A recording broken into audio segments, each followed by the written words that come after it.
कहानी बेदर्द मोहब्बत।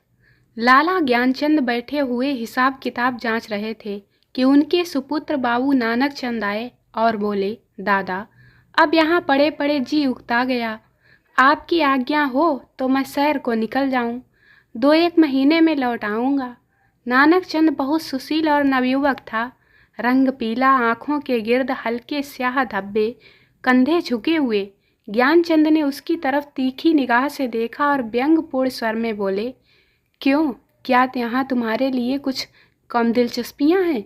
ज्ञानचंद ने बेटे को सीधे रास्ते पर लाने की बहुत कोशिश की थी, मगर सफल न हुए। उनकी डांट फटकार और समझाना बुझाना बेकार हुआ। उसकी संगति ही अच्छी ना थी। पीने पिलाने और राग रंग में डूबा रहता था। उन्हें यह नया प्रस्ताव क्यों पसंद आने लगा? लेकिन नानक चंद उसके स्वभाव से परिचित था।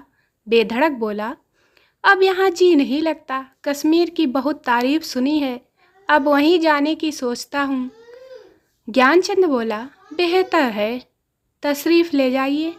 नानक चंद हंसकर बोला, रुपए तो दिलवाइए। इस वक्त 500 रुपए की सख्त ज़रूरत है। ज्ञानचंद बोला, ऐसी फिजूल बातों का मुझसे जिक्र ना किया करो, मैं तुमको बार बार समझा चुका। नानक चंद ने हट करना शुरू किया और बूढ़े लाला इनकार करते रहे। यहाँ तक कि नानक चंद झुंझलाकर बोला, अच्छा कुछ मत दीजिए, मैं यूं ही चला जाऊंगा। ज्ञानचंद ने कलेजा मजबूत करके कहा, बेशक तुम ऐसे ही हिम्मतवर हो, वहाँ भी तुम्हारे भाई बंधु बैठे हुए हैं ना। नानक चंद बोला, मुझे किसी की परवाह नहीं, आपका रुपया आपको मुबारक हो। नानक चंद की यह चाल भी पट नहीं पड़ती थी। अकेला लड़का था। बूढ़े लाला साहब ढीले पड़ गए। रुपया दिया, खुशामद की और उसी दिन नानक चंद कश्मीर की सैर के लिए रवाना हुआ। मगर नानक चंद यहाँ से अकेला ना चला। उसकी प्रेम की बातें आज सफल हो गई थीं। पड़ोस में बाबू रामदास रहते थे। बेचारे सीधे साधे आदमी थे। सुबह दफ्तर जाते और शाम को वापस आते थे। इस बीच नानक चंद अपने कोठे पर बैठा हुआ उनकी बेवा लड़की से मोहब्बत के इशारे किया करता। यहाँ तक कि अभागी ललिता उसके जाल में आ फंसी। भाग जाने के मंसूबे हुए। आधी रात का वक्त था। ललिता एक साड़ी पहने हुए अपनी चारपाई पर करवटें बदल रही थी। जेवरों को उतार कर उसने एक संदूकचे में रख दिया था। उसके दिल में इस वक्त तरह तरह के ख्याल दौड़ रहे थे और कलेजा जोर जोर से धड़क रहा था। मगर चाहे और कुछ ना हो, नानक चंद की तरफ से उसे बेवफाई का जरा भी गुमान न था। जवानी की सबसे बड़ी नेमत मोहब्बत है और इस नेमत को पाकर ललिता अपने को खुशनसीब समझ रही थी। रामदास बेसुध पड़े सो रहे थे कि इतने में कुंडी खड़की। ललिता चौंक कर उठ खड़ी हुई। उसने जेवरों का संदूकचा उठा लिया। एक बार इधर उधर हसरत भरी निगाहों से देखा और दबे पांव चौंक चौंक कर कदम उठाती दहलीज में आई और कुंडी खोल दी। नानक चंद ने उसे गले से लगा लिया। बग्गी तैयार थी। दोनों उस पर जा बैठे। सुबह को बाबू रामदास उठे। ललिता ना दिखाई दी। घबराए। सारा घर छान मारा, कुछ पता न चला। बाहर की कुंडी खुली देखी, बग्गी के निशान नजर आए। सिर पीट कर बैठ गए, मगर अपने दिल का दर्द किससे कहते। हंसी और बदनामी का डर जबान पर मोहर हो गया।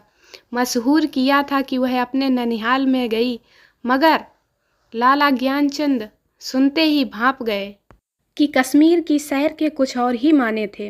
धीरे धीरे यह बात सारे मोहल्ले में फैल गई, यहाँ तक कि बाबू रामदास ने शर्म के मारे आत्महत्या कर ली। मोहब्बत की सरगर्मियाँ नतीजे की तरफ से बिल्कुल बेखबर होती हैं। नानक चंद जिस वक्त बग्गी में ललिता के साथ बैठा तो उसे इसके सिवाय और कोई ख्याल न था कि एक युवती मेरे बगल में बैठी है, उसके दिल का मैं मालिक हूँ।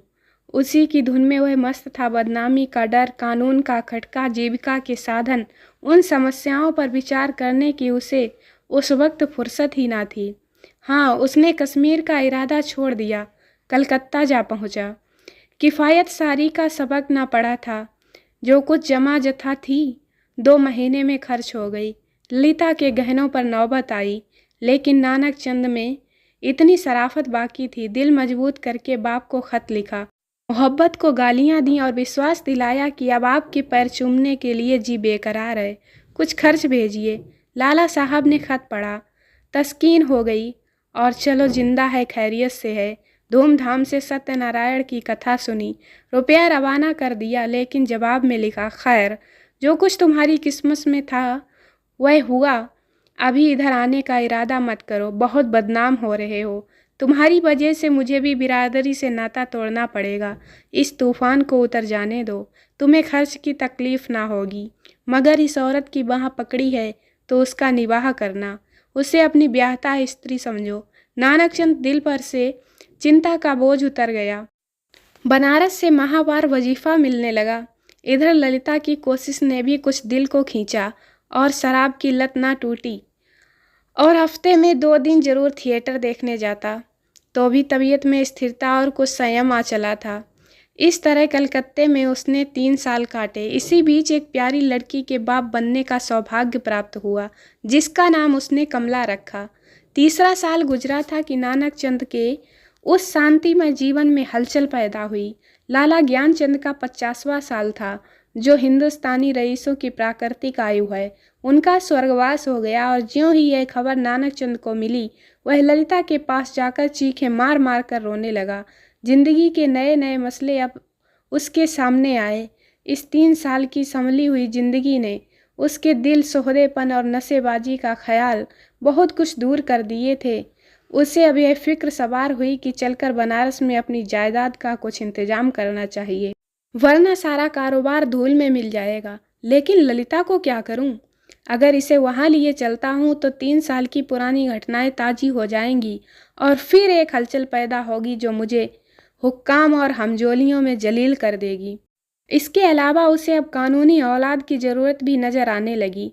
यह हो सकता था कि वह ललिता को अपनी ब्याहता स्त्री मशहूर कर देता, लेकिन इस आम ख्याल को दूर करना असंभव था कि उसने उसे भगाया है। ललिता से नानकचंद को अब वह मोहब्बत ना थी जिसमें दर्द होता है और बेचैनी होती है।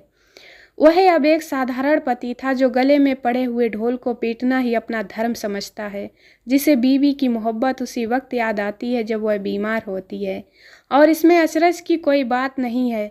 अगर जिंदगी की नई नई उमंगों ने उसे उकसाना शुरू किया, मंसूबे पैदा होने लगे जिनका दौलत और बड़े लोगों के मेल जोल से संबंध है, मानव भावनाओं की यही साधारण दशा है। नानकचंद अब मजबूत इरादों के साथ सोचने लगा कि यहाँ से क्यों कर भागूं। अगर लजाजत लेकर जाता हूँ तो 2-4 दिन में सारा पर्दाफाश हो जाएगा। अगर हीला किए जाता हूँ तो आज के तीसरे दिन ललिता बनारस में मेरे सर पर सवार होगी। कोई ऐसी तरकीब निकालूं कि इन संभावनाओं से मुक्ति मिले। सोचते सोचते उसे आखिर एक तदबीर सूझी। वह एक दिन शाम को दरिया की सैर का बहाना करके चला और रात को घर पर न आया।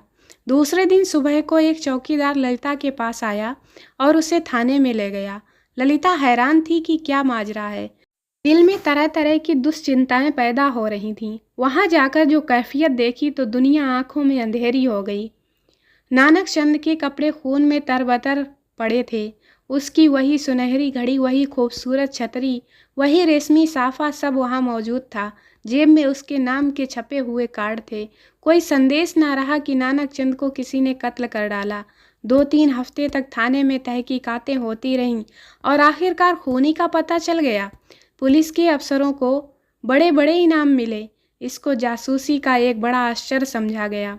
खूनी ने प्रेम की प्रतिद्वंद्विता के जोश में यह काम किया, मगर इधर तो गरीब बेगुनाह खूनी सूली पर चढ़ा हुआ था और वहाँ बनारस में नानकचंद की शादी रचाई जा रही थी। लाला नानकचंद की शादी एक रईस घराने में हुई, और तब धीरे धीरे फिर वही पुराने उठने बैठने वाले आने शुरू हुए। फिर वही मजलिसें जमी और फिर वही सागर व मीना के दौर चलने लगे। संयम का कमजोर अहाता इन विषय वासना के बंटवारों को रोक ना सका। हाँ, अब इस पीने पिलाने में कुछ पर्दा रखा जाता है और ऊपर से थोड़ी सी गंभीरता बनाई रखी जाती है।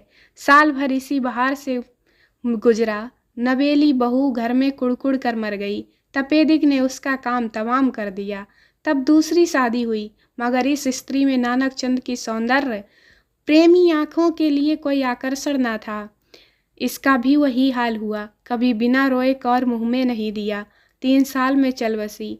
तब तीसरी शादी हुई। यह औरत बहुत सुंदर भी, अच्छी आभूषणों से सुसज्जित, उसने नानक चंद के दिल में जगह कर ली। एक बच्चा भी पैदा हुआ था और नानक चंद गृहस्थी आनंदों से परिचित होने लगा।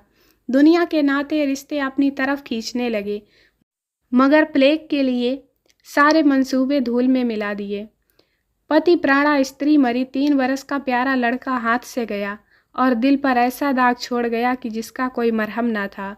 उच्च श्रृंखलता की चली ऐसी अयासी का भी खात्मा हुआ। दिल पर रंजोगम छा गया और तबीयत संसार से विरक्त हो गई। जीवन की दुर्घटनाओं में अक्सर बड़े महत्व के नैतिक पहलू छिपे हुआ करते हैं। इन संयमों ने नानक चंद के दिल में मरे हुए इंसान को भी जगा दिया। जब वह निराशा की यातनापूर्ण अकेलेपन में पड़ा हुआ इन घटनाओं को याद करता तो उसका दिल रोने लगता और ऐसा मालूम होता कि ईश्वर ने मुझे मेरे पापों की सजा दी है।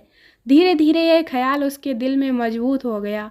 उफ, मैंने उस मासूम औरत पर कैसा जुल्म किया, कैसी बेरहमी की, यह उसी का दंड है। यह सोचते सोचते ललिता की मायूस तस्वीर उसकी आंखों के सामने खड़ी हो जाती और प्यारी मुखड़े वाली कमला अपने मरे हुए सौतेले भाई के साथ उसकी तरफ प्यार से दौड़ती हुई दिखाई देती।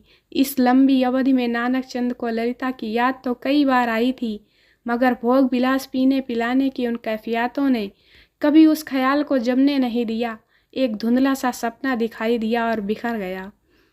मालूम नहीं दोनों मर गई हैं या जिंदा हैं। अफसोस, ऐसी बेकसी की हालत में छोड़कर मैंने उनकी सुध तक ना ली। उस नेकनामी का धिक्कार है जिसके लिए ऐसी निर्दयता की कीमत देनी पड़े। यह ख्याल उसके दिल पर इस बुरी तरह बैठा कि वह एक रोज वह कलकत्ता के लिए रवाना हो गया। सुबह का वक्त था। वह कलकत्ता पहुंचा और अपने उसी पुराने घर को चला। सारे शहर को कुछ हो गया था। बहुत तलाश के बाद उसे अपना पुराना घर नजर आया। उसके दिल में जोर से धड़कन होने लगी और भावनाओं में हलचल पैदा हो गई।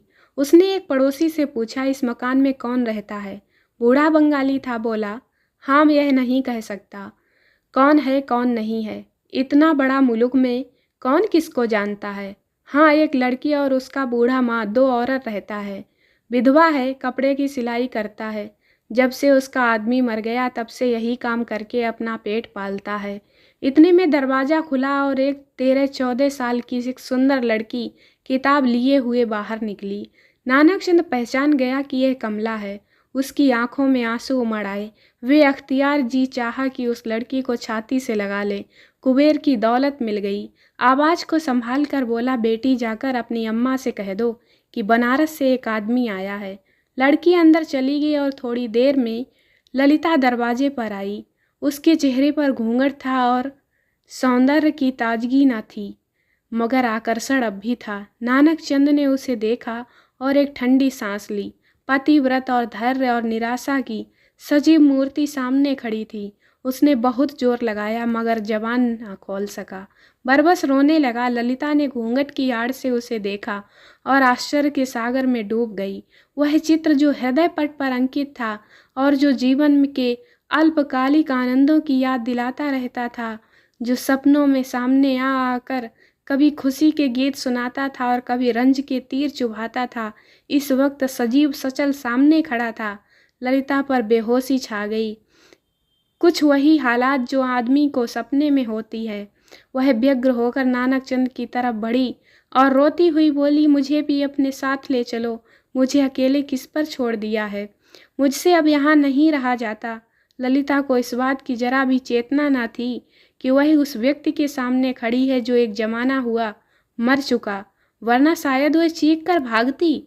उस पर एक सपने की सी हालत छाई हुई थी। मगर जब नानक चंद ने उसे सीने से लगाकर कहा, ललिता, अब तुमको अकेले ना रहना पड़ेगा। तुम्हें इन आँखों की पुतली बनाकर रखूँगा। मैं इसीलिए तुम्हारे पास आया हूँ। मैं अब तक नरक में था, अब तुम्हारे साथ स्वर्ग के सुख को भोगूंगा। तो ललिता चौंकी और छिटक कर अलग हटती हुई बोली, आँखों को तो यकीन आ गया मगर दिल को नहीं आता। ईश्वर करे यह सपना ना हो। दोस्तों, कहानी अच्छी लगी वीडियो को लाइक करें, शेयर करें, चैनल को सब्सक्राइब जरूर करें। मिलते हैं अगले वीडियो में, तब तक के लिए बाय बाय।